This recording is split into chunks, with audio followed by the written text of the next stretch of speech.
जय Hind aspirants.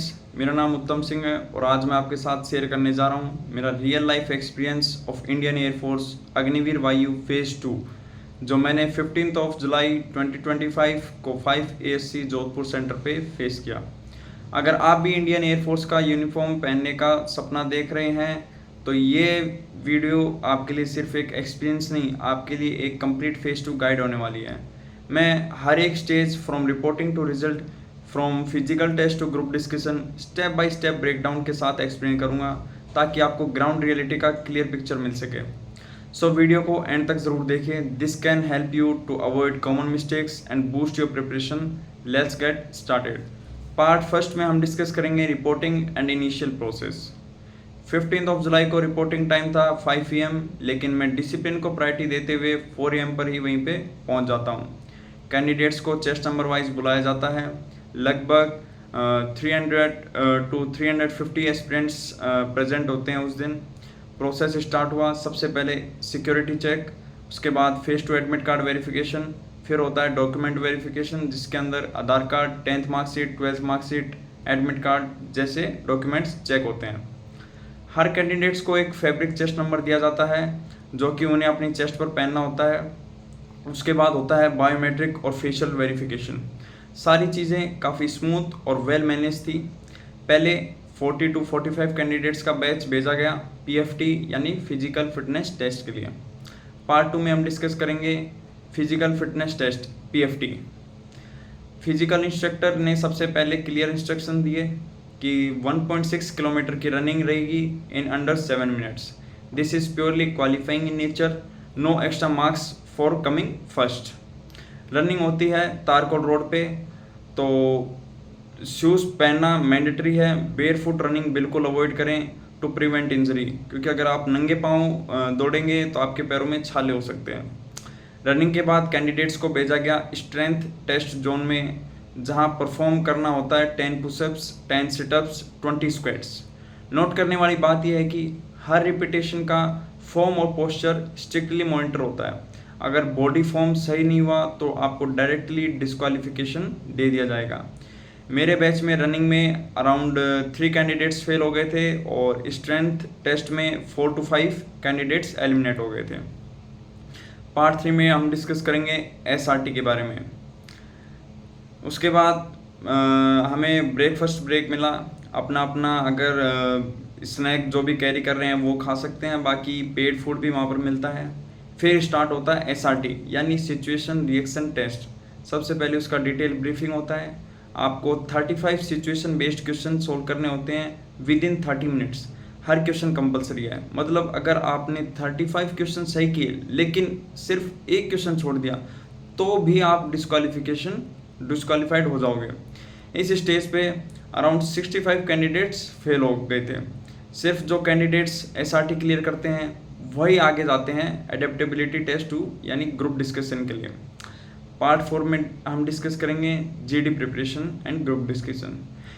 SRT के लिए रिजल्ट आता है, बचे हुए कैंडिडेट्स को सबसे पहले दिया जाता है personal biodata form, personal information sheet, rough and face sheet GD preparation के लिए। उस दिन अराउंड 12 GD बैचेस बनाए जाते हैं, जिसमें से मेरा लास्ट या सेकेंड लास्ट बैच होता है विद 16 कैंडिडेट्स। पार्ट 5 में हम डिस्कस करेंगे group discussion and written expression. GD से पहले इंटरव्यूइंग ऑफिसर ने क्लियर गाइडलाइंस एक्सप्लेन की। पहले 1-2 मिनट्स का ऑडियो क्लिप प्ले किया जाएगा। आपको ऑडियो में दिए गए पॉइंट्स को सुन के रफ शीट में नोट डाउन करने हैं जो आपको इम्पोर्टेंट चीज़ लगती है वो, और फिर उसके बाद आपका 10 मिनट्स का टाइमर स्टार्ट हो जाएगा जिसमें आपको फेस शीट में अपना ओपिनियन लिखना है। जो आपने रफ शीट में पॉइंट लिखे थे आप उसकी हेल्प ले सकते हैं। मेरा GD का टॉपिक था voting should be compulsory in India या elections.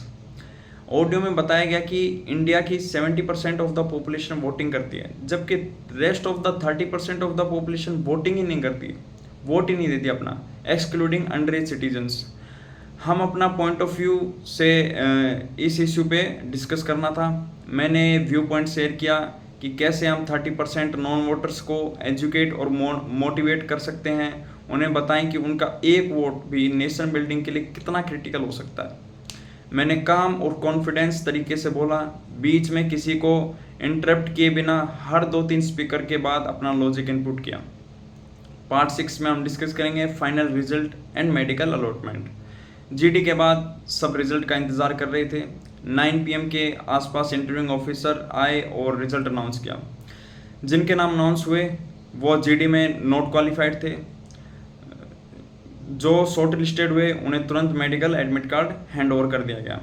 Medical centres random assign होते हैं, किसी का जैसलमेर तो किसी का Delhi. Half of the candidates get Jaisalmer centre और half of the candidates get Delhi Palam centre. मेरा जो मेडिकल सेंटर असाइन हुआ है वो है दिल्ली पालम। पार्ट 7 में हम डिस्कस करेंगे मेडिकल ब्रीफिंग एंड कंक्लूजन।